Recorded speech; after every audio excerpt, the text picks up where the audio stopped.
गीता में अर्जुन को स्वयं भगवान कह रहे हैं कि उस परमेश्वर की शरण में जा, उसके लिए उन संतों के पास जा जो तत्वदर्शी हो।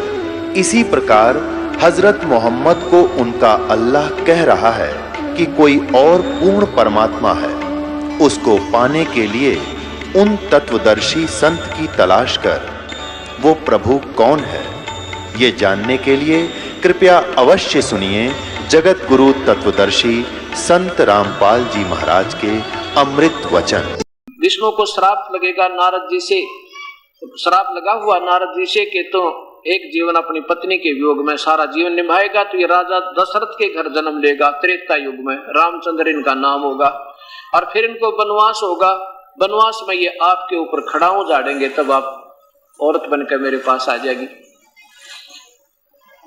अब भक्तात्मा ये विचार करना होगा आपने, ये तो सतयुग में पहले बात बता दी थी जो होना था, और 10,000 वर्ष पर पहले महर्षि इस वाल्मीकि जी ने यही राम कथा लिख दी थी कि राजा के विष्णु जी को श्राप लगेगा, राजा के दशरथ के घर जन्म होगा, सीता से विवाह होगा, फिर उसका वनवास होगा और अहिला पर खड़ाऊ डाल झाड़ेगा तो उसका उद्धार होगा। तो ये भगवान कठपुतली है इस काल के हाथों, इसने पहले इनका प्रारब्ध बना रखा है, उसे टस से मस नहीं हो सकते, उतना ही लाभ ये दे सकते, इससे ज्यादा ये नहीं दे सकते, इतना ही ये लाभ दे सकते। अब देखो प्यारी आत्मा, किसी महापुरुषों के गुणों से हम परिचित होंगे तभी तो उनके बारे में जानकारी होगी। अब ये भी भगवान ऐसी बात नहीं है, इतना उद्धार ये कर सकते हैं, लेकिन ये काल के हाथों है और परमात्मा पूर्ण ब्रह्म काल से ऊपर है, उसके अंदर काल है, वो काल के लेख को मिटा सकता है, वो कर्म के लेख को मिटा सकता है, और कर्म का लेख मिट कर ही हमें सुख हो सकता है और कोई दूसरा तरीका नहीं। बोलो सतगुरुदेव की जय। परम पिता परमात्मा पूर्ण ब्रह्म सारी सृष्टि के रचनहार कुल मालिक कबीर परमेश्वर की असीम कृपा से इस पवित्र नगरी के अंदर ये शुभ समागम संत समागम चल रहा है।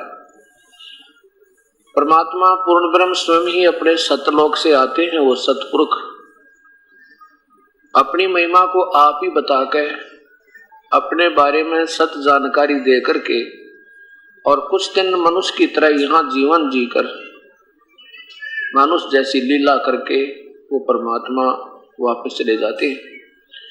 ये परमेश्वर चारों युगों में आते हैं, इनका चारों युगों में नाम अलग अलग होते हैं। सतयुग में ये सत सुकृत नाम से आए थे, त्रेता में इन्हीं परमेश्वर का नाम मुनिंदर था, और द्वापर में इसी परमेश्वर का नाम करुणा में, और कलयुग में इनका वही नाम है जो वास्तविक नाम है, उस नाम से ये परमेश्वर आए थे।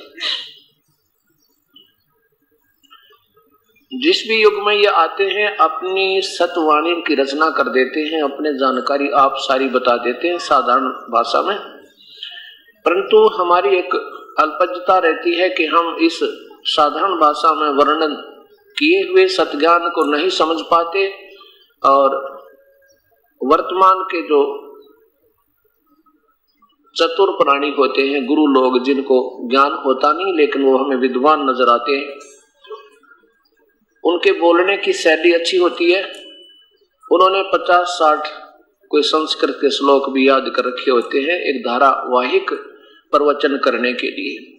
हम ये सोचते हैं कि ये परमात्मा जो आए हैं ये तो एक आम व्यक्ति नजर आता है, साधारण सी भाषा बोलता है, और ये कितने विद्वान पुरुष हैं, कोई शुद्ध संस्कृत बोल रहा है, कोई शुद्ध हिंदी बोल रहा है, तो हम उनके उस आकर्षण के आधार पर आधारित रहकर और इस मूल ज्ञान को वास्तविक ज्ञान को नहीं समझ पाते, जिसके कारण हमारा ये कल्याण नहीं हो पा रहा।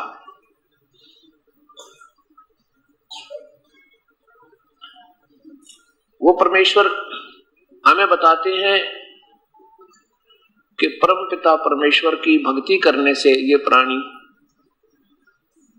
जीवन और मृत्यु से छुटकारा पा सकता है, बाकी अन्य भगवानों की पूजाओं से ठीक है, जैसा प्राणी कर्म करेगा वो ज्यों का त्यों उसे प्राप्त होता रहता है, और जिसके कारण हम पुण्य कर्मों के आधार पर स्वर्ग पहुंच जाते हैं, पाप कर्मों के आधार पर हम नरक जाते हैं, और फिर कुछ पुण्य और पाप प्रलय मिले के कारण हम इस 84 लाख योनियों में कभी पशु बनते हैं, कभी पक्षी बनते हैं, कभी रंक बनते हैं, तो कभी हम राजा और महाराजा भी बन जाते हैं।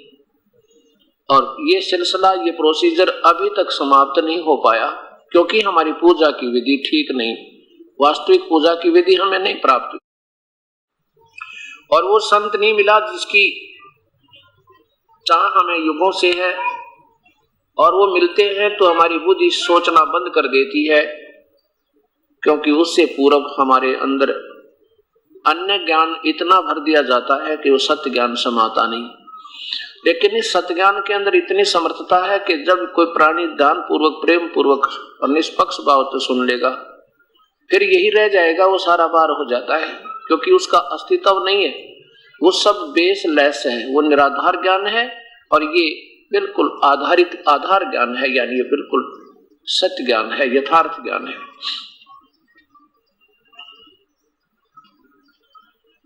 जैसा कि कल से जो प्रसंग चल रहा है कि परमात्मा कैसा है, कौन है, उसका नाम क्या है। जैसे कल के सत्संग में ये प्रमाण हुआ था शाम के समय कि वो परमात्मा कबीर है, जिसमें पवित्र बाइबल ने गवाही दी, पवित्र कुरान शरीफ ने उसको सेकंड किया, उसकी गवाही दी। पवित्र चारों वेदों ने बताया कि वो परमात्मा कबीर है, वो सारी सृष्टि का रचनहार, कुल मालिक है। पवित्र गुरु ग्रंथ साहिब में प्रमाण पाया कि वो कबीर परमेश्वर है, और आंखों देखे उस महापुरुष ने, उस प्यारी प्रभु की प्यारी आत्मा गुरु नानक देव जी ने आंखों देखा हाल बताया कि धानक रूप रहा करता, ये काशी में जो आया हुआ है ये जुलाहा ही कबीर है, वो पूर्ण परमेश्वर, ये सतपुरुष है, ये किसी को भेद नहीं लगने देता। आज के प्रसंग में आप सुन रहे हैं कि एक गरीबदास जी, उस प्रभु की प्यारी आत्मा जिनको उनका साक्षात्कार हुआ, वो छुड़ाने के अंदर उनको मिले और फिर उनको ऊपर आकाश में सतलोक में ले गए। सतलोक से फिर वापस छोड़ा तो वो अपनी आंखों देखे हाल की वाणी वर्णन करने लगे। उस वाणी को सुनकर आम लोग, आम व्यक्ति, गांव वाले कहने लगे ये लड़का बावड़ा हो गया, पागल हो गया। क्यों पागल हो गया? क्योंकि इसने जंतर मंत्र का दूध पी लिया था, जिसके कारण इसका फटकारा लग गया और ये बावड़ा हो गया लड़का लड़की का। उसके इलाज के लिए जगह जगह गए थे। प्रसंग चल रहा था सुबह के समय आज कि एक दादू पंथ का, दादू जी, श्री आदरणीय श्री दादू जी, ये भी पूर्ण परमात्मा के सीधे संपर्क में आए थे और इनको भी अपना सतलोक दिखाया था, जैसे गुरु नानक देव जी को दिखाया, जैसे आदरणीय गरीबदास जी को दिखाया था, ऐसे ही आदरणीय दादू साहिब को दिखाया था। और उस दादू साहिब ने फिर आकर के अपनी आंखों देखी गवाही कही थी, जैसे आप सुबह की सत्संग में सुन रहे थे। उसका प्रसंग अब फिर प्रारंभ होगा थोड़ा सा, क्योंकि इसका आपस में लिंक है। दादू जी ने फिर जब देखा आंखों परमेश्वर को सतलोक में, सचखंड में, उस परमेश्वर की महिमा अपनी आंखों देखा, गवाही दी उस परमेश्वर की। क्या प्रसंग चल रहा था कि अब ही तेरी सब मिटाए जन्म मरण की पीड़ी, श्वास उसास सुमर ले दादू नाम कबीर। परमादरणीय दादू जी कहते हैं कि इस जन्म में तेरे जन्म और मृत्यु मिट जाएगी। और श्वास उसास एक मंत्र है जो परमेश्वर की प्यारी आत्मा को प्राप्त हो गया तो उसका बेड़ा पार होगा, पर उसको देने का अधिकार सबको नहीं होता। और नकली नाम देने वाले नकली लोग भी, संत जन, आप भी दोषी हैं। जैसे को डुप्लीकेट लाइसेंस बनवा दे, लगता तो एक ही जैसा है, लेकिन वो जहां उसकी आवश्यकता पड़ेगी वहां पर वो काम नहीं करेगा। तो क्या बताते हैं, कोई सरगुण में रीझ रहा, कोई निर्गुण ठहरावे, दादू गत कबीर की हमसे कही ना जावे। कोई तो निराकार का भगवान में, कोई साकार कहता है, कोई निर्गुण में राजी हो रहा है उसकी व्याख्या पूरी करके, और कोई सरगुण बताकर उसको प्रसन्न होता है। लेकिन नहीं, उस परमेश्वर की महिमा जीव नहीं समझ सकता, वो तो आप पर बताता हा करके, वो आप ही अपना विवरण सत्य सत्य देता है। दादू नाम कबीर का सुन के कापे काले, नाम भरोसे नर चले है बंका न होवे बाले।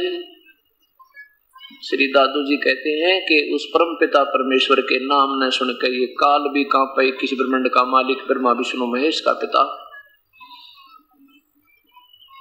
और जो सच्चे नाम, सार नाम, पूरे नाम के आधार पर, सच्चे वास्तविक मंत्र के आधार पर जो प्राणी चलेगा, पूरी मर्यादा में रहता हुआ, कहते हैं उसका बाका ना हुआ बाल, अर्थात उसको पूरा प्रोटेक्शन, पूरा संरक्षण परमेश्वर की तरफ से मिला रहेगा। उसका मेर भरा पंजा उस प्यारी आत्मा पर सदा बना रहेगा।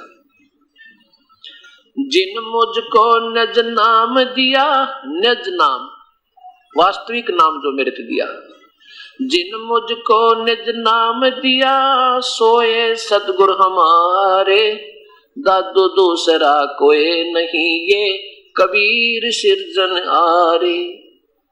इस प्यारी आत्मा ने बता दिया कि और दूसरा कोई भगवान नहीं, केवल कबीर परमेश्वर है। ये सृजनहार, ये सृष्टि का रचनहार है, ब्रह्मांडों का रचनहार। और यही पवित्र बाइबल ने बताया कि परमात्मा ने 6 दिन में सृष्टि रची, 7वें दिन तख्त पर जा बैठा और उसने मनुष्य को अपने जैसा बनाया। और आंखों देखी ये परमात्मा की प्यारी आत्मा गरीबदास जी कहते हैं, हमरे ही उनिहार है अपना सृजनहार। अपने उनिहार माने अपने जैसा, मनुष्य सदृश ही है, लेकिन पावर बहुत है। जैसे एक तो राजा हो और एक मेरे जैसा रंग हो, है तो दोनों मनुष्य जैसे, पर पावर में बहुत फर्क है। ऐसे ही आत्मा और परमात्मा में दिन और रात का अंतर होता है, बहुत ज्यादा उनकी शक्ति की भिन्नता होती है। अब ऐसे दादू जी को वो परमात्मा मिले और फिर सतनाम देकर के फिर नहीं मिले, दोबारा फिर आए, वापस शरीर में छोड़ दिया, फिर सतनाम दिया, सच्चा नाम 2 मंत्र का होता है। और फिर कहा था बेटा तुझे सार नाम भी दूंगा और सार नाम से तेरी मुक्ति होगी, पर इस सार नाम को तू आगे मत देना किसी को। सबको ये बैन लगा कर गए थे परमात्मा, अब से पहले। उसका कुछ अलग कारण है, वो समय आने पर आपको धीरे धीरे पता लगेगा कि अब से पहले क्यों सार नाम नहीं प्रकट होने दिया मालिक ने। जैसे सुबह बताया था कि धर्मदास तो लाख दुआई, ये सार शब्द कहीं बार ना जाई। सार शब्द बार जो पढ़ी और बिचली पीढ़ी हंस नहीं तेरी। अब जैसे ही पुण्यात्मा अब आ रहे थे ना, अब ये नहीं तर सकते थे, क्योंकि उनके पास ये नाम हो जाता, सबको पता लग जाता, ये नाम देते हैं, ये नाम देते हैं। अब हमको पता लग गया कि सब कौन कौन से पंथ में क्या क्या नाम देते हैं, उनकी सब कॉपी हमारे पास है, उनकी बुक्स हमारे पास है। और भक्तात्माओं को मालूम है कि वो जिस जिस पंथों से उपदेश दिया वो क्या नाम देते हैं।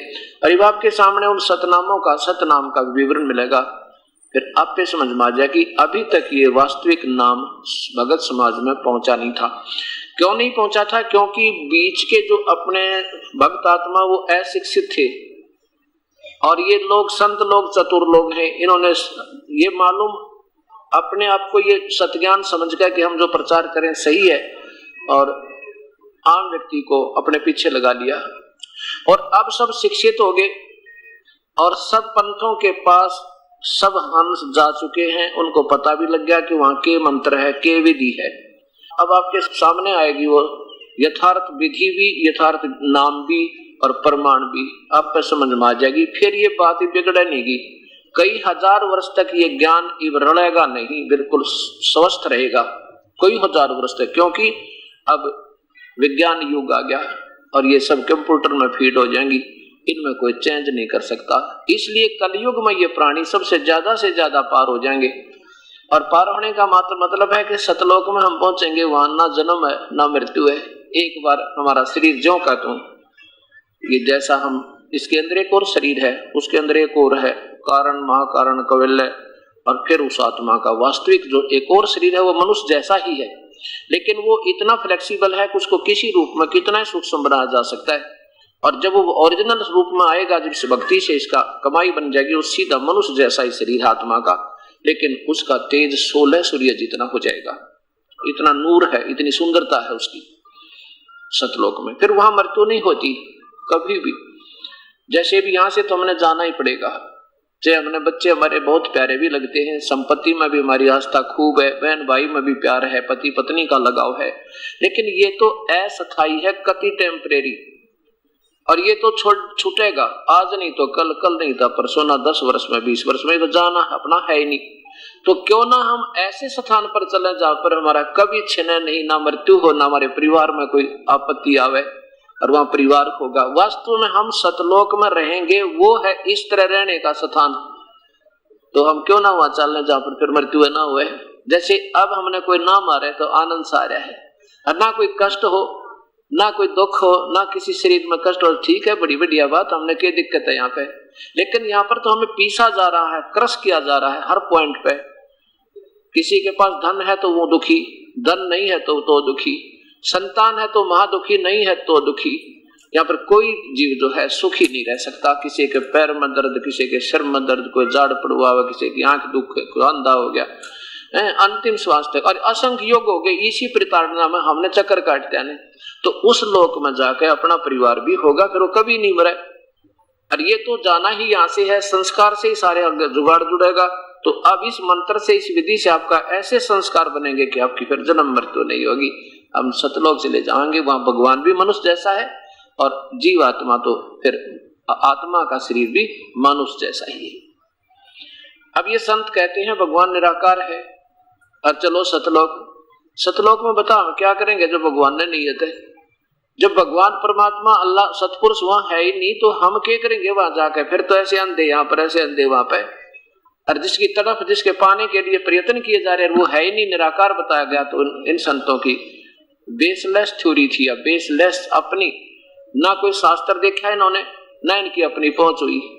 अब सुने सुनाए सट्टे लाके, और ये इतने मोटे मोटे अपने सोच के कथा किताबें बनाकर सैकड़ों सैकड़ों बड़ी आत्माओं में पेश कर दी। अब ये फिर नए सिरे से देखा जाएगा प्रभु के पाने का तरीका, और बहुत आसान, बिल्कुल सिंपल। ऐसे फिर काफी दिन तक जब आदरणीय श्री दादू जी तड़पते रहे, रोते रहे, ए परमेश्वर एक बार फिर दर्शन दे दो, ए परमात्मा एक बार फिर दर्शन दे दो। जब देखा कि वो परमात्मा मिल नहीं रहे, सार शब्द बिना मुक्ति होनी, तो क्या सोचा कि इस जीवन से अच्छा तो मृत्यु अच्छी। अब उस परमेश्वर बिना दिल लगता नहीं, आनंद नहीं आ रहा। सांबर नदी पर जाकर अपनी आत्महत्या करने के लिए, और ऐसे टक्कर मारी पहले तो एक पहाड़ के अंदर। जो ही टक्कर मारने लगे परमात्मा, वो कबीर वही जिंदा वाले रूप में सामने खड़े हो गए, और अपने प्यारी आत्मा को सीने से लगा लिया। फिर उनको सार नाम दिया, और उस दादू जी की मुक्ति करी। अब एक दादू पंथ का महात्मा गोपाल दास जी, उनका अग्रवाल घर में जन्म था, लेकिन जब उसके परमात्मा के बारे में ज्ञान हुआ तो उन्होंने घर बार भी त्याग कर, और 60-65 साल की उम्र हो रही थी, अपनी भक्ति मार्ग में लगे हुए थे, और ऐसे गांव गांव में जाकर के सत प्रचार किया करते थे। जब वो छुडानी में पहुंच गए वो महात्मा गोपाल दास जी, और वहां गांव वालों को पता चला कि एक साधु आए हैं, बड़ी अच्छी बातें बताते हैं। तो गरीबदास जी के नाना जी और साथ में 2-4 और गांव के व्यक्ति उस महात्मा के पास गए। गरीबदास बालक को लेकर, जो 10 वर्ष के थे, 13 वर्ष के हो गए थे उस समय। 10 वर्ष की उम्र में तो परमात्मा को पाया और नाम लिया और सतलोक देखा। फिर उसके बाद कमाई प्रारंभ की थी, और वो वाणी बोलना शुरू कर दिया था जो आम व्यक्ति के समझ में नहीं आवे थी। जिसके कारण, उस वाणी के कारण उनको पागल समझा गया था। उस गरीबदास जी को 13 वर्ष के बालक को साथ लेकर, और कहां पहुंच गए, उस गोपाल दास संत के पास, जो दादू पंथ का महात्मा था। वहां जाकर के कहा कि महाराज जी, हमारा एक लड़की का लड़का है, और इसको पता नहीं एक संत ने ना जाने कैसा जंतर मंत्र का दूध पिला दिया, और ये लड़का बावड़ा हो गया। हमारी लड़की बहुत दुखी हो रही है, और संतों की विद्या को संत ही काट सकते हैं। हम आपके पास आए हैं, हमारे बच्चे का कुछ समाधान करो। गोपाल दास बोला, ठीक है, आजा भाई, बैठ जा बच्चा। गरीबदास को सामने बैठा लिया, 13 वर्ष के बालक को, और कहने लगा वो कौन था महाराज, क्या नाम था बेटा उसका? तो क्या बता उस परमेश्वर ने, अलल पंख अनुराग है सुन मंडल रथीर, दास गरीब उधारिया सतगुरु मिले कबीर। अनंत कोट ब्रह्मांड का एक रति नहीं भार, सतगुरु पुरुष कबीर हैं कुल के सिरजन आर। और फिर क्या बताते हैं, हम सुल्तानी नानक तारे दादू को उपदेश दिया, जात जुलाहा भेद न पाया वो काशी माह कबीर हुआ। ये भी भ्रम मिटा रहे हैं कि कौन है वो कबीर, कि हम सभी का उद्धार किया। गरीबदास जी कह रहे हैं किस किस का? अब्राहिम सुल्तान अधम, हम सुल्तानी नानक श्री नानक जी का, और दादू को उपदेश दिया। उसी परमेश्वर ने आके दादू जी को भी नाम सतनाम वो वास्तविक मंत्र दिया था। और जात जुलाहा वो भेद नहीं पाया काशी माए कबीर होया। अब इस बात ने सुनकर वो दादू पंथी महात्मा एकदम असमंजस में पड़ गया कि भाई ये तो आम बालक नहीं है। फिर क्या सुनाना शुरू किया, गैबी ही ख्याल विशाल सतगुरु अचल दिगंबर थीर, भक्ति हेत काया दर आए अवगत सहत कबीर है। नानक दादू अगम अगादू तेरी जहाज खेवट सही, सुख सागर के हंस आए भक्ति ही रंबर उर्दरी, कोटि भानु पर कास पूर्ण रोम रोम की लारे है। अचल अभंगी है सतसंगी अवगत का दीदार है।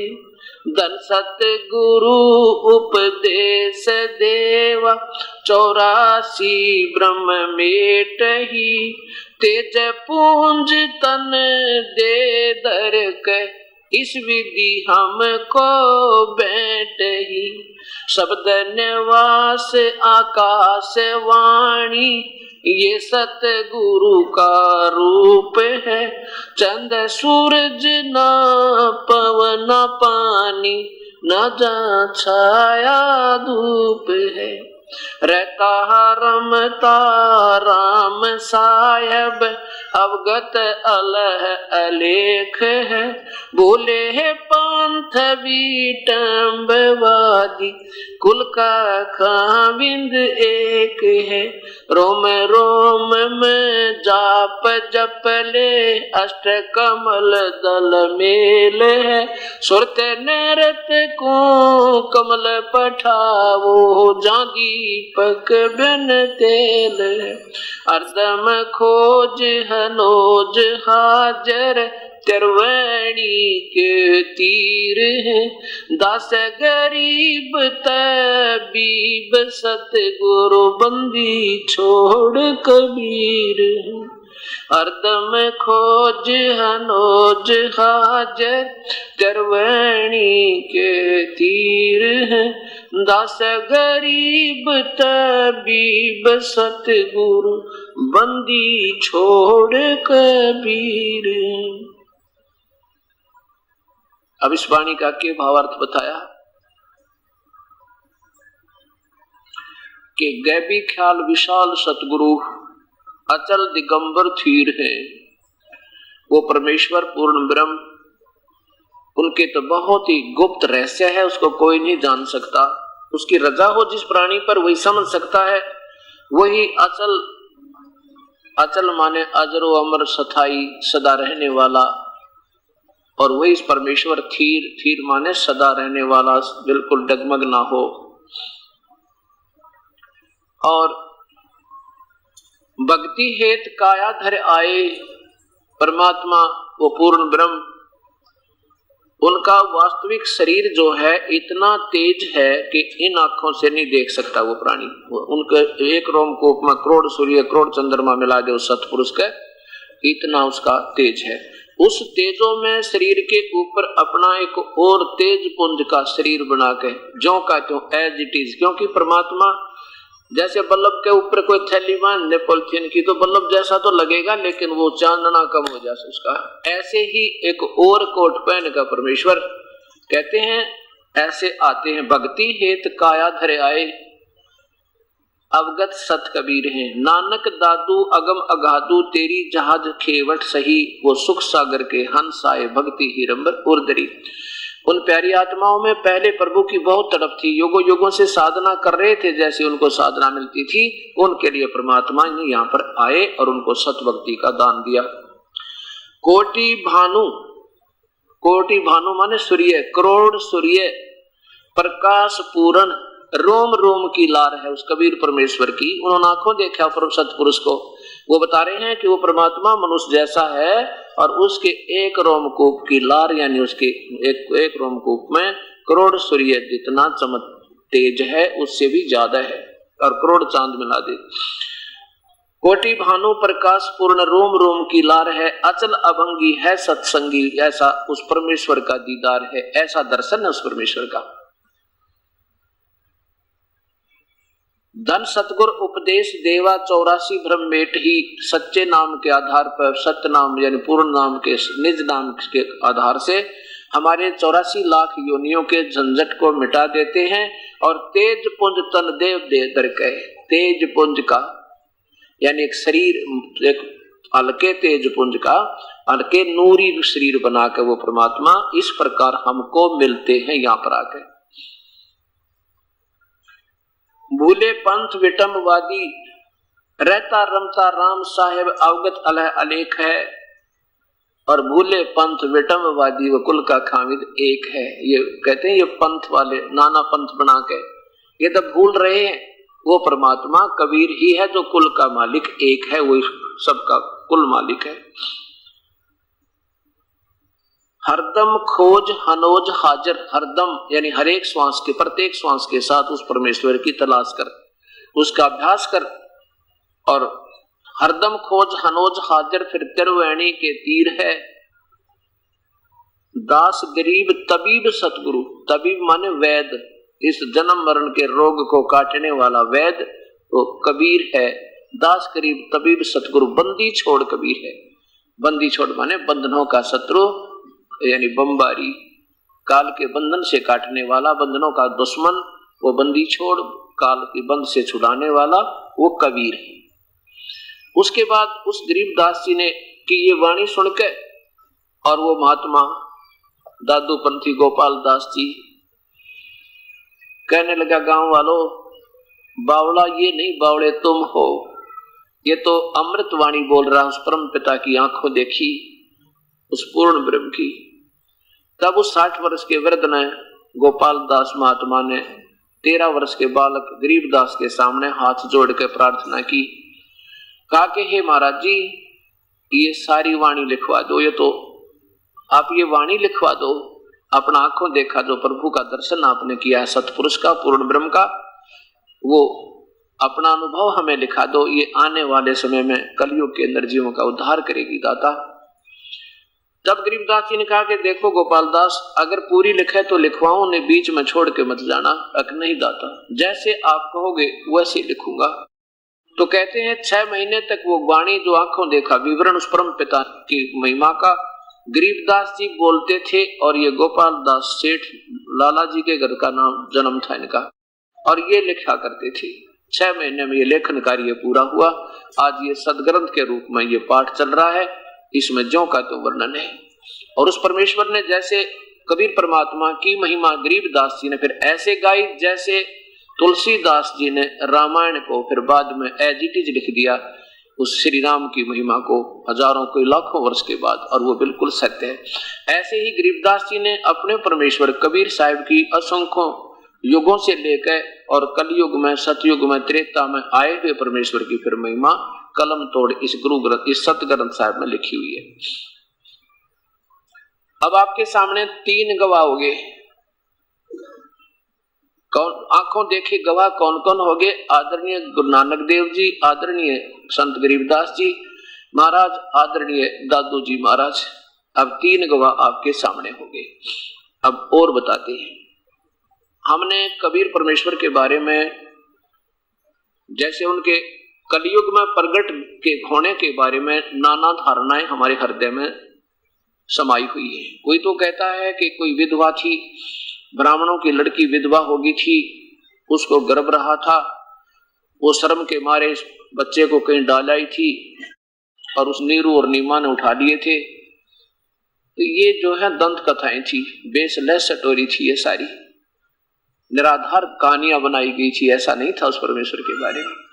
ठीक है, हमने ज्ञान नहीं था तो हम उसको सत्य मानते थे, लेकिन अब पता चला वो तो बालकों का अपना बनाया हुआ लोकगीत था, एक लोकवेद था। कैसे ये परमात्मा चारों युगों में आए हैं।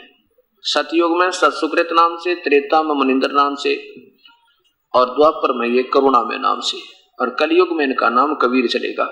जब ये द्वापर में आए हुए थे परमात्मा करुणा में नाम से, उसमें इनके शेष हुए थे सुदर्शन नाम के एक सुपच। सुपच कहते हैं, जैसे आजकल हरिजन कहते हैं,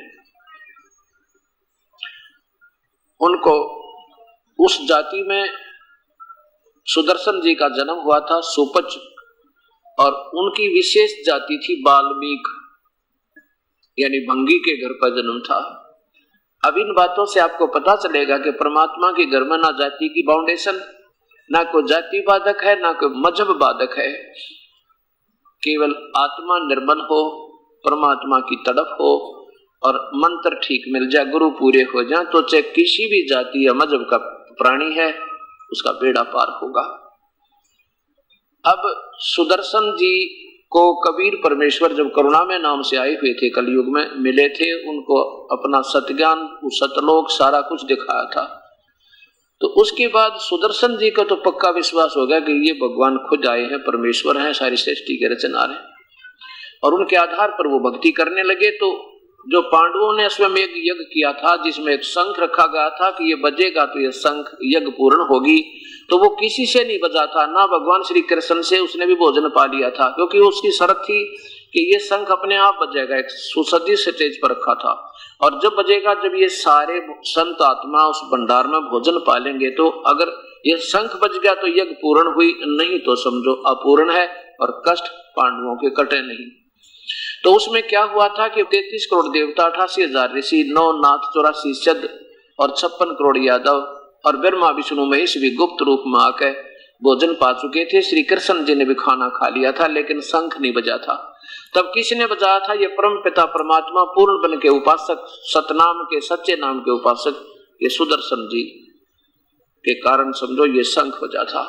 जब ये शंख बजा था तो वो सुदर्शन जो है वो सत भक्ति कर रहा था। सुदर्शन जी के माता पिता ने कबीर परमेश्वर करुणामय की बात को स्वीकार नहीं किया कि ये सत वास्तव में परमात्मा है और पूर्ण ब्रह्म कोई और है। उन्होंने नहीं माना।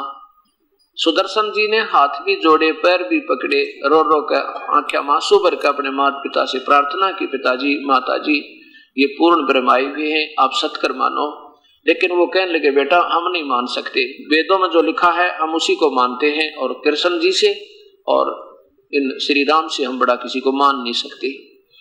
अब इन बातों को उन्होंने स्वीकार नहीं किया, तो वो मृत्यु को प्राप्त हो चुके थे उसके माता पिता। जब सुदर्शन जी का समय पूरा हुआ, सतलोक जाने की वारी आई, तो परमात्मा पूछते हैं, बेटा तू सतलोक जाना चाहता है? कि जी बिल्कुल मालिक, आपके चरणों में समर्पण है दास का। तो बेटा एक बात बता, तेरे मन में कोई इस काल के लोक की कोई इच्छा तो नहीं रह रही? किसी भी वस्तु की, भाई कोई राज की, काज की, कोई माता पिता में ममता, कोई बेटा बेटी में मोह, या कोई यहाँ की सुख सुविधा की तेरी इच्छा हो? अगर ऐसा है तो पुत्र तेरा पुनर्जन्म होगा, और यहाँ से बिल्कुल आपका हृदय हट चुका है, तो फिर ये नाम की कमाई से आप सतलोक चले जाओगे। ये नियम है। अब सुदर्शन जी कहने लगे परमात्मा आपने ज्ञान ही ऐसा दे दिया, यहाँ से तो बिल्कुल दिल हट चुका है, यहाँ से इंद्र का भी राज मुझे दे तो भी नहीं अच्छा लगे, कति की प्राप्ति की इच्छा मालिक। एक मेरे मन में थोड़ी सी एक बात खटक रही है कि मेरे माता पिता बहुत पुण्य आत्मा थे दाता, लेकिन उन्होंने आपकी बात को स्वीकार नहीं किया, ये उनका दुर्भाग्य रहा। अब माँ बाप होने के नाते मेरे हृदय में उनके प्रति थोड़ी सी जगह रह रही है। ये परमात्मा जब कभी उनका मानव शरीर हो प्रभु अपने चरणों में लेना।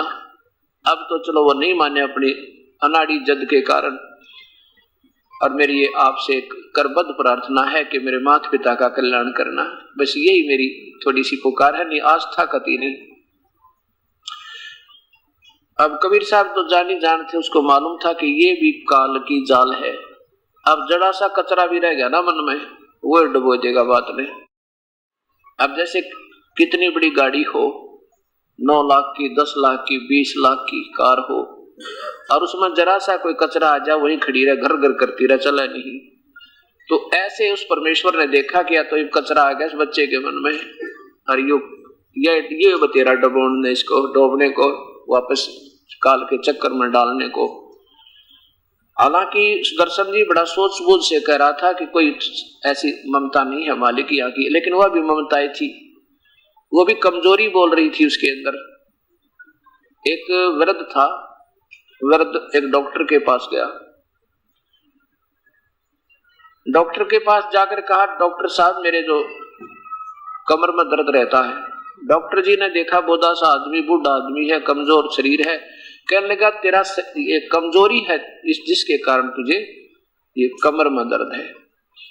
फिर कहने लगा मैं उठता हूं ना जब चक्कर आते हैं, खड़ा होता हूं। डॉक्टर बोला कमजोरी है। फिर कहने लगा मेरे घुटनों में भी दर्द रहता है। डॉक्टर बोला कमजोरी है। फिर वृद्ध को गुस्सा आ गया, कहने लगा तो डॉक्टर है गम चक्कर एक के बाद जाना है, कमजोरी है कमजोरी है कमजोरी है, कुछ दवाई भी बताओगा इसकी। तो डॉक्टर कहने लगा यह भी कमजोरी है, क्योंकि कमजोर आदमी ने गुस्सा आया करे, और कमजोरी यानी वीकनेस से, कमजोर आदमी जो शारीरिक वीकनेस हो और गुस्सा भी उसी को आता है, यह भी कमजोरी है तेरी जो गुस्सा आया तुझे। तो यहाँ उस सुदर्शन जी जो अपनी तरफ से तो बड़ी सूझबूझ से कह रहा था, लेकिन वह कमजोरी ही थी उसकी। परमात्मा जानी जानते जानेंगे, कहने लगे भाई एक बात करता है,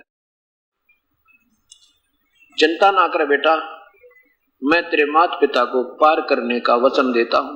परमात्मा ने सोची जो इतना मैंने दृढ़ता पूर्वक इसको नहीं कहा तो ये भी डूब गया, न सोचो ये ऐसा समझ।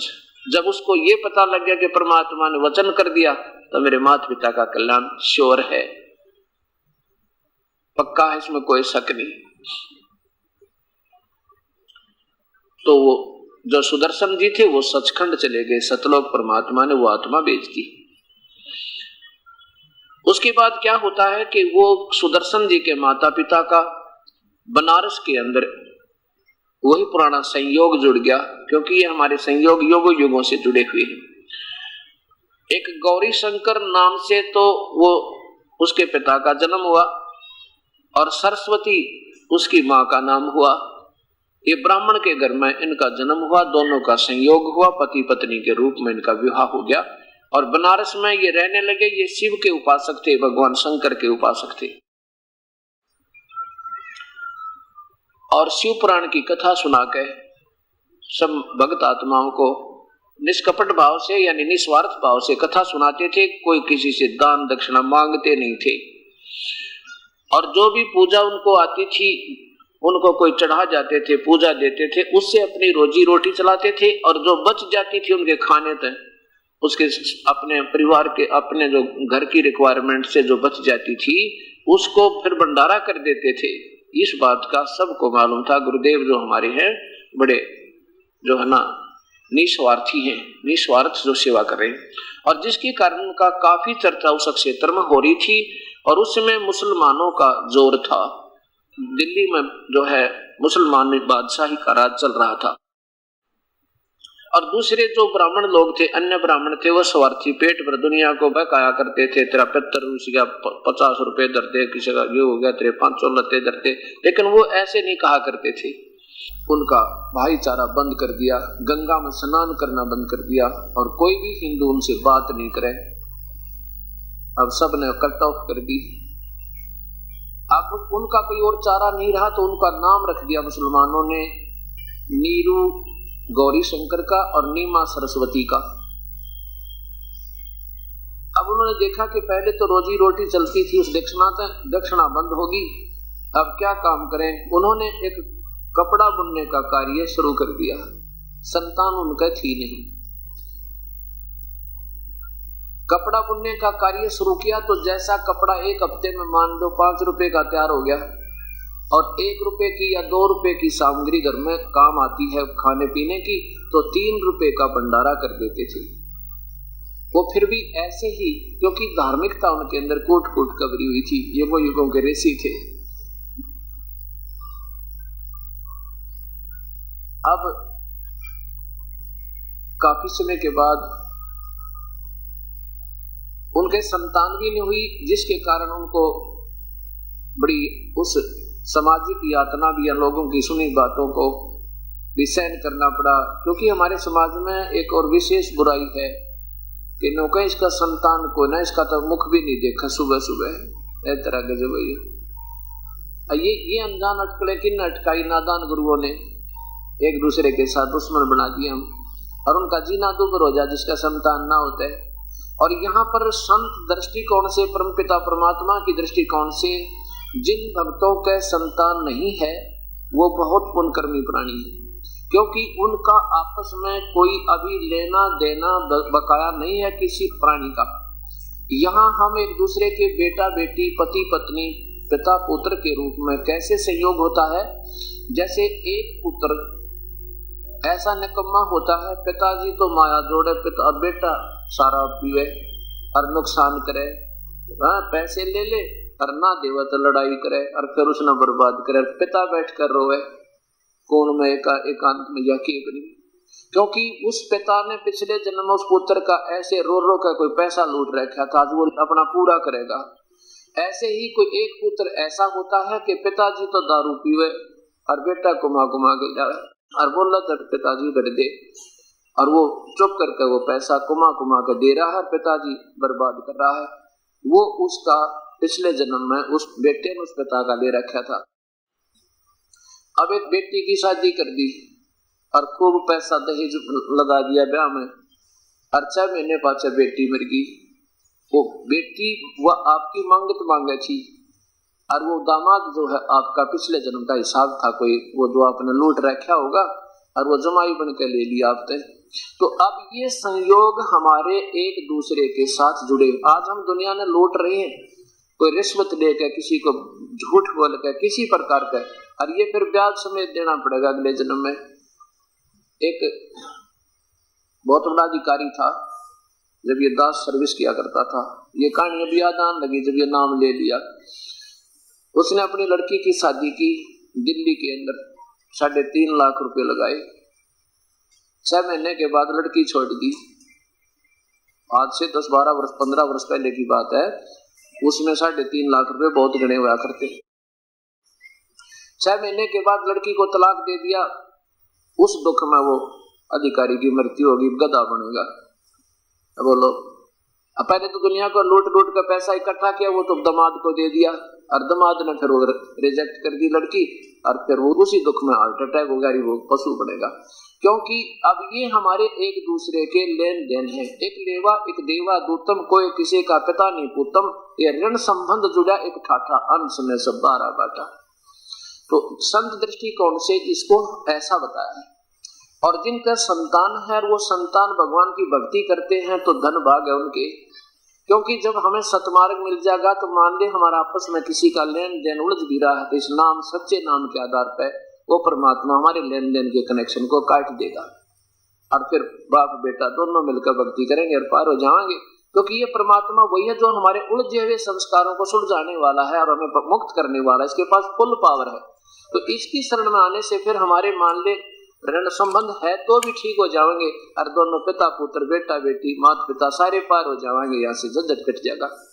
ऐसा तो अब नीरू और नीमा निसंतान थे, और उसमें 10-12 वर्ष की उम्र में ब्याह हो जाता था।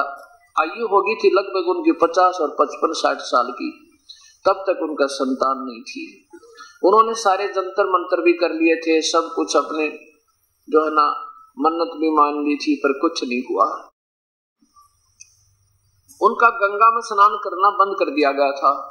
अब उस गंगा से एक स्थान से पानी, गंगा की लहरों पर से पानी ओवरफ्लो होकर ऐसे उछल उछल के और एक बहुत बड़े लंबे सरोवर का रूप धारण किया हुआ है। आज भी उसका नाम लहर तारा तालाब है, आज भी विद्यमान है। उसका अंश बकाया है, उसका एक अंश एक प्रमाण के लिए आज भी विद्यमान है, जिसमें कबीर मार्ग के, कबीर पंथ के महापुरुषों ने वहां पर एक यादगारें बना रखी हैं। उसका बहुत बड़ा मंदिर टाइप बना रखा है। उसको लहर तारा तालाब इसलिए कहते हैं कि उसके पटड़ी के ऊपर का लहर उछल उछल के और एक लंबा चौड़ा सरोवर बना हुआ था, उसको लहर बना हुआ था।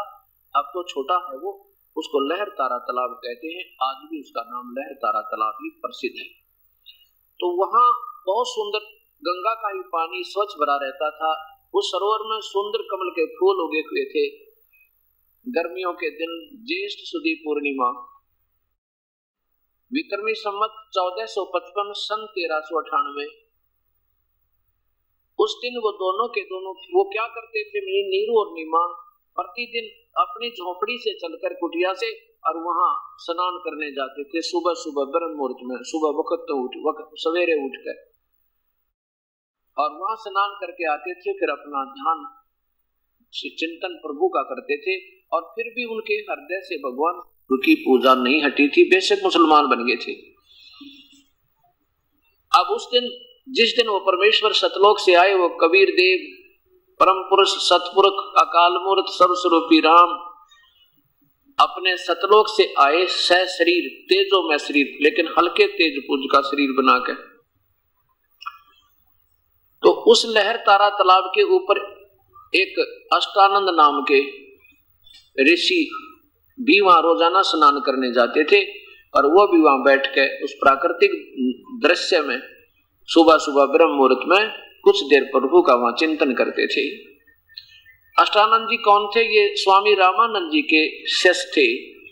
स्वामी रामानंद जी कौन थे? ये बहुत बड़े विद्वान, वेदों के ज्ञाता, गीता जी के कंठस्थ ज्ञाता याद थी इनको, और उन्होंने भी काशी में काफी, बनारस में काफी सुधार किया था। वो ब्राह्मण थे, और उसमें उन गुरु लोगों ने जो ऊट पटांग लोगों को गुमराह किया हुआ था, उन सब के धंधे बंद करवा के और सत भक्ति, विष्णु भगवान की भक्ति को जैसा उसकी सोच में थी, बहुत ही स्वच्छ निर्मल और शुरू करवा दिया था। और जिसकी प्रचार के लिए 1400 ऋषि बना रखे थे, ऋषि जो प्रचारक थे, 52 दरबार लगा करते थे, और ऐसे वो 1400 ऋषि बना रखे थे। वो स्वयं भी 52 स्थानों पर प्रतिदिन जाकर थे, 10-10 मिनट संबोधित करे। वो स्वयं भी महात्मा जाते रहते थे, और सतज्ञान जैसा उनको सोचा था, वेदों को, गीता को जैसा जाना था, और अन्य लटोटर बंद करवा के, ऊत भूत की या पूजा पाजा कम करवा के, सदभक्ति जैसी वो जानते थे प्रारंभ करवा रखी थी। तो ऋषि अष्टानंद भी वहां पर उस दिन विद्यमान थे। जब वो परमेश्वर आकाश से आए, पूर्ण ब्रह्म, और देखा उस ऋषि ने, वो सुबह सुबह बैठकर साधना करने का प्रयत्न कर रहा था। इतने में क्या देखा कि ऊपर से कोई बहुत तेज प्रकाश का समूह आ रहा है, क्योंकि दूर से जो चीज होती है वो वास्तविक नहीं दिखाई देती। दूर से तो ऐसा प्रकाश दिखेगा जैसे हम सामने देख रहे हैं वो लाइट है। किस चीज की लाइट है? फिर ध्यान से देखेंगे तो दिखेगी कि ट्यूब की लाइट है। तो ऐसे पहले उसने देखा तो उसकी इतना तेज है उस वास्तविक शरीर का कि वो अष्टानंद जी इन आंखों से देख नहीं सके। ऐसा चमका लगा जैसे वेल्डिंग सेट तक लगा करे, और ऐसे देखते उसकी आंखें बंद होगी। दोबारा जब उसने आंखें खोला तो क्या देखा कि वो प्रकाश इकट्ठा होकर, प्रकाश तो उन्हीं से था, परमात्मा के शरीर थे, और कमल के फूल पर हल्के तेज पुंज का रूप धारण करके जैसे कोई बालक बन गया हो। जैसे आप इस ट्यूब की तरफ देखिए या सूर्य की तरफ देखिए, जब बंद करोगे तो सूर्य का वो वास्तविक प्रकाश रहित रूप दिखाई देगा। ऐसे वो परमात्मा का जो वास्तविक शरीर जब उसने दोबारा देखा तो ऐसा सिमटता हुआ नजर आया, और एक जैसे कमल के फूल पर कोई बालक रूप बन गया हो। अब उस महात्मा ने सोची, अष्टानंद ने, कि हो सकता है ये मेरी कोई भक्ति की कमाई उपलब्धि है, या मेरी कोई भरमना है, भटकना है। गुरुदेव से पूछूंगा जाकर। वो तो इस उद्देश्य से वहां से उठकर चल पड़ा और रामानंद जी के पास आया। उनसे पूछा, स्वामी जी आज मेरे आंखों में ऐसा प्रकाश का चमका सा लग गया, भगवान ये क्या था? मेरी भक्ति की उपलब्धि है या कोई मेरी भ्रमणा भटकना है? तो स्वामी जी ने कहा, बेटा ये न तो तेरी भक्ति की उपलब्धि न कोई तेरी भ्रमणा। आकाश ऊपर के लोगों से जब अवतार गण आते हैं ना, उनका ऐसा तेजों में शरीर ही आता है और वो आकर के फिर यहाँ किसी अपनी लीला करेंगे। ऐसा जैसा उस महापुरुष ने सोचा, सोच थी वो सही बताई कि वो किसी माँ के गर्भ लेंगे, जन्म लेंगे, क्योंकि इनको इतना ही मालूम है कि भगवान ना माँ के गर्भ बिना नहीं सकते और ये परमेश्वर वो है जो कभी माँ से जन्म नहीं लेता। ये तो सारे ब्रह्मांडों का रचनहार कुल मालिक है।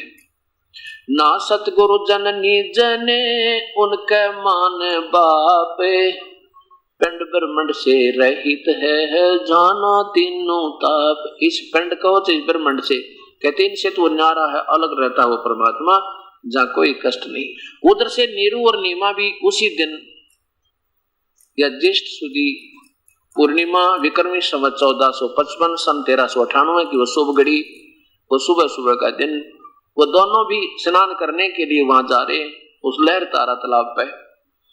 रास्ते में नीमा अपने भगवान शिव को याद कर रही है, कह रही है, भगवान शिव जी क्या आपके घर में बच्चों की कमी पड़ गई? एक खिलौना हमें भी दे देते प्रभु, हमारा भी उद्धार हो जाता, उसके साथ हमारा जीवन निर्वाह हो जाता, हमारा जीवन पूरा हो जाता। यूं कहकर बहुत बुरी तरह रोने लगी, बहुत बुरी तरह। नीरू कहने लगा, नीमा देखो परमात्मा तो जानी जान है, अगर हमारे भाग्य में होता तो भगवान शिव पहले ही दे देते। अब हमारे भाग्य में बच्चा है नहीं और आप मत रोया करो, प्रभु की रजा में राजी रहा करो। पुत्र तो मिलना नहीं और आंखें तेरी खत्म हो जाएंगी, अंधी हो जाएगी, तेरी उंगली पकड़ने वाला कोई है नहीं, नादान, कुछ तो सोचा कर तू। अब उसको चुप कराता है, प्यार से समझाता है। ऐसे चलते चलते और लहर तारा तालाब पर वो दोनों पहुंच जाते हैं। अब नीमा पहले स्नान करती है, स्नान करके नीमा और फिर वापस बाहर आ जाती है और नीरू स्नान करने के लिए उस लहर तारा तालाब में प्रवेश करता है। वो स्नान करने लगा नीरू और नीमा ने अपने कपड़े चेंज किए और जिस कपड़े को बांध के वो स्नान कर रही थी उसको धोने के लिए पुनः जब तीर पर गई, उस सरोवर के तीर पर पहुंची किनारे पे, इतने में कुछ चांदना सा हो गया था, रोशनी सी, उजाला सा हो गया था, क्योंकि सुबह का उजाला शीघ्र हो जाता है। अब उसने देखा, निकट पहुंची तो देखा कि 50 फुट की दूरी पर उस किनारे पर लगभग एक कोई वस्तु कमल के फूल पर ऐसे हिल रही है, क्योंकि परमात्मा छोटे से बालक का रूप धारण करके कमल के फूल पर विराजमान थे वो परमेश्वर, और एक पैर के अंगूठे को मुख में दिए हुए एक पैर को ऐसे हिला रहे थे। अब यूं हिलती हुई वस्तु देखी तो नीमा ने सोचा कहीं सर्प ना हो और मेरे पति को ना डस ले। ऐसा सोचकर वो गौर से देखा, ध्यान पूर्वक देखा तो क्या देखा कि बालक कमल के फूल पे, नवजात शिशु का रूप, एकदम अपने पति से कहने लगी, देखियो जी एक लड़का, देखियो जी बच्चा, देखियो जी बच्चा कमल के फूल पे, बच्चा फूल पे, पठाना डूबेगा डूबेगा। अब नीरू ना रहा है, नीरू कहने लगा या तो बावड़ी होगी, कति भगवान इसने सद्बुद्धि दो किसी प्रकार है भगवान शिव जी।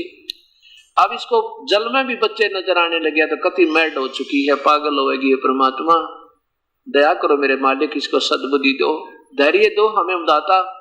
ठीक है हमारे भाग में बच्चा नहीं है तो कोई बात नहीं दाता, पर इसको धैर्य दो। अब वो फिर जोर से कहती है, वो कहता है कि नादान तो कति पागल हो चुकी है, कितनी बार समझाऊं तुझे, आप मान नहीं रहे हो, मत याद करो, प्रभु ने देना होता तो हमें पहले ही दे देते, अब तुझे जल में भी बच्चे नजर आने लगे, अब तू तो गई काम तय। तब वो कहने लगी नहीं सचमुच देखो। जब उसने और कुछ ज्यादा कसक के साथ बोला तो वो देखने पर विवश हुआ, जिधर वो संकेत कर रही थी सामने देखा तो सचमुच कमल के फूल पर बालक लेटा हुआ। आओ देखा ना ताओ देखा, कमल के फूल समेत परमेश्वर को, अपनी पत्नी को संभला दिया और स्वयं स्नान करने लग गया। अब जिस परमेश्वर की तलाश युगों से हमें है और जिसके नाम लेने से शरीर में जैसे सर्दी सी लगा कर ऐसा सन्नाटा उठे, जिसकी तलाश ऋषियों ने शरीर खो दिया पाने के लिए, उस परमेश्वर की तलाश के लिए, और उस परमेश्वर को जिस माई ने, जिस पुण्यात्मा ने अपने सीने से पुत्रवत लगाया होगा, उसको जो फिर आनंद आया होगा, अब उसकी आनंद का वर्णन इस जुबान से किया नहीं जा सकता। अपने नवजात शिशु के रूप में कभी उनका मुंह चूम रही है और कभी उसको सीने से लगा रही है, शुक्र मना रही है अपने शिव भगवान का। ए दयालु, बड़ी दया करी आपने, आज ही याद किया था आपको मैंने हृदय से, आज ही मेरी झोली भर दी। अब देखो अपनी अपनी अटकड़ से हम ऐसे अटके हुए, करे करावे साईं मन में लहर उठा, और दादू शरदर जीव कहिए आप बगल हो जा। करते वो परमात्मा आए स्वयं, और उनकी धारणा की हमारे भगवान शिव ने मेहर करी। हम ऐसे ही सब आज अपने संस्कार वश जो मिल रहा है हम सोच रहे हैं, लेकिन हमारे उन देवताओं ने मौज कर रखी है, नहीं, वो तो परमात्मा ही और है जो सबके काम सार है। अभी गीता जी में आपको प्रमाण मिला था। तो बड़ी उस सीने से लगाती है, कभी प्यार करती है, कभी ऊपर आसमान की तरफ करती है। परमेश्वर बड़ी दया करी मेरे दाता। अब नीरू के मन में एक बात आई, हे परमेश्वर देखो पहले तो हम हिंदू थे, हिंदू से तो मुसलमान बन गए, मुसलमानों से तो दोस्ती नहीं बनी, इतनी हमारा प्यार नहीं, और हिंदुओं से हमारा लगाव रहा नहीं, और अब हम जाकर कहेंगे, सोचे, उसने अपनी सोच सोची कि वहां लोग पूछेंगे कहां से लाए ये बालक, हम कहेंगे कमल के फूल पे, और दुनिया मजाक बनावेगी, हमें पीटेगी, न्यू कहेगी झूठ बोलते हो निकम्मों, कमल के फूल पर कभी बच्चा रुक सकता है, और तुम किसी का चोरी कर लाए हो, वो मां रो रही होगी और बताओ किसका है, उसको दे कर आएंगे।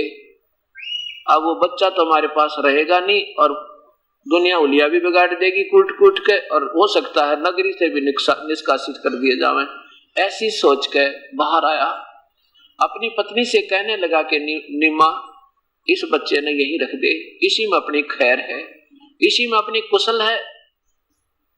अब निम्मा कहने लगी मैं इस बच्चे को छोड़ नहीं सकती, ना जाने इस बालक ने मेरे ऊपर क्या जादू कर दिया, अब मेरी आत्मा में समा गया, ये मैं मर जाऊंगी इसके बिना, जैसे सर्प मणि बिन मर जावे और मीन जल के बिना तड़प तड़प कर मर जाएगी, मैं इसके बिना रह नहीं सकती, चाहे कुछ भी हो, मैं इसको त्याग नहीं सकती।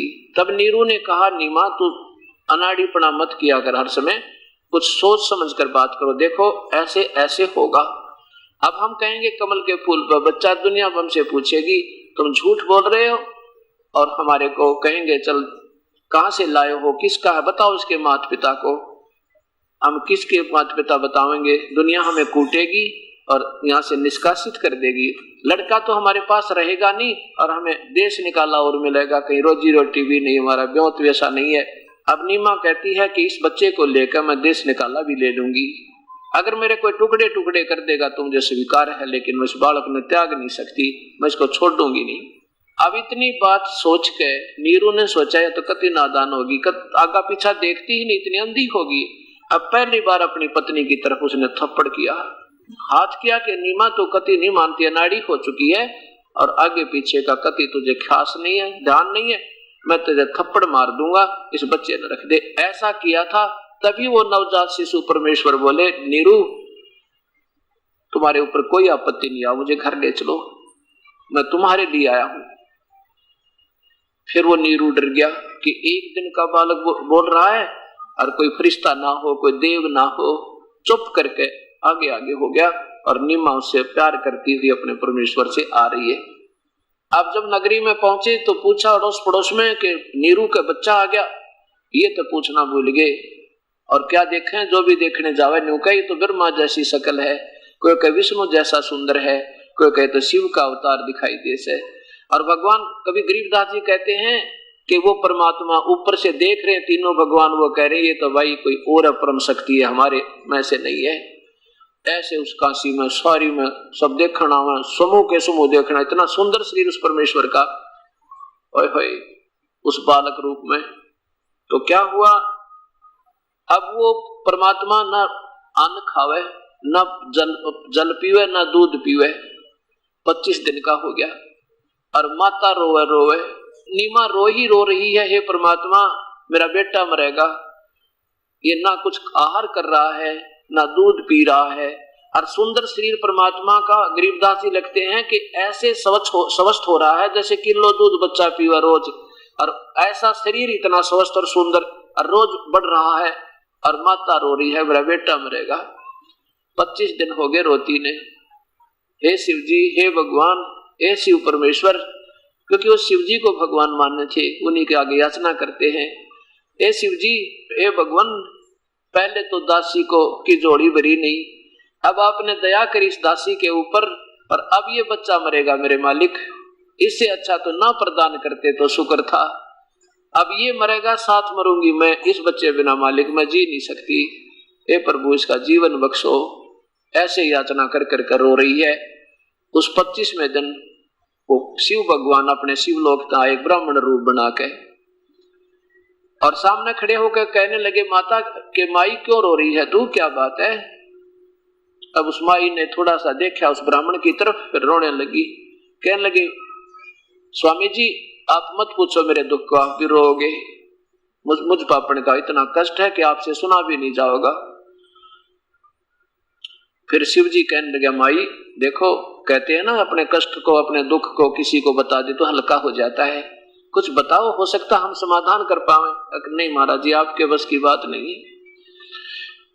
फिर दोबारा जब भगवान ने कहा कि कोई बात नहीं, आप इतना दर्द ना बनाओ दुख दिल में, कुछ बताओ क्या कहानी है। तब रोते रोते कह रही है कि हे ब्राह्मण, हे स्वामी जी, पहले तो हमारे संतान नहीं थी, पहले तो हम हिंदू थे, मुसलमान बना दिए, चलो कोई बात ना, अपना जीवन पूरा करना है। अब भी हमारे हृदय में अपने मालिक की श्रद्धा है। पहले तो हमारे संतान नहीं थी, और अब बुढ़ापे में कमल के फूल पर ये लाल मेरे भगवान शिव जी ने मेरी जोड़ी भर दिया है। अब ये दूध नहीं पीता पंडित जी, अब ये मरेगा और साथ मरूंगी मैं।